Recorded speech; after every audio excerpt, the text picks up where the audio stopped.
নমস্কার, care and cure চ্যানেলে আপনাদের স্বাগত।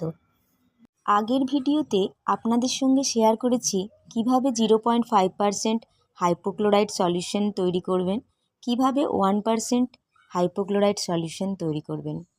এই হাইপোক্লোরাইট সলিউশনের কিভাবে ইউজ হয় সেটা এবার আপনাদেরকে স্টেপ বাই স্টেপ বলবো। প্রথমেই আপনাদের বলে রাখি, ডিকন্টামিনেশনের জন্য 4টি ঢাকনাযুক্ত বোল দরকার। ফার্স্ট বোল, যেটাতে 0.5% হাইপোক্লোরাইট সলিউশন আছে, সেই বোলটাতে ইউজড ইনস্ট্রুমেন্টসগুলো 10 মিনিট সোক করে রাখতে হবে ডিকন্টামিনেশনের জন্য। ইনস্ট্রুমেন্টসগুলো অবশ্যই আনলক করে রাখতে হবে। এবার 10 মিনিট পরে ওই ইনস্ট্রুমেন্টগুলোকে রিমুভ করতে হবে 0.5% হাইপোক্লোরাইট সলিউশন থেকে।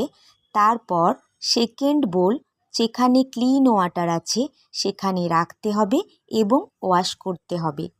সেকেন্ড বোল, যেখানে ক্লিন ওয়াটার ছিল, সেখান থেকে ইনস্ট্রুমেন্টগুলোকে রিমুভ করে থার্ড বোল, যেখানে সোপ সলিউশন আছে, তার মধ্যে রাখতে হবে এবং ইনস্ট্রুমেন্টগুলোকে ক্লিন করতে হবে ব্রাশের সাহায্য নিয়ে।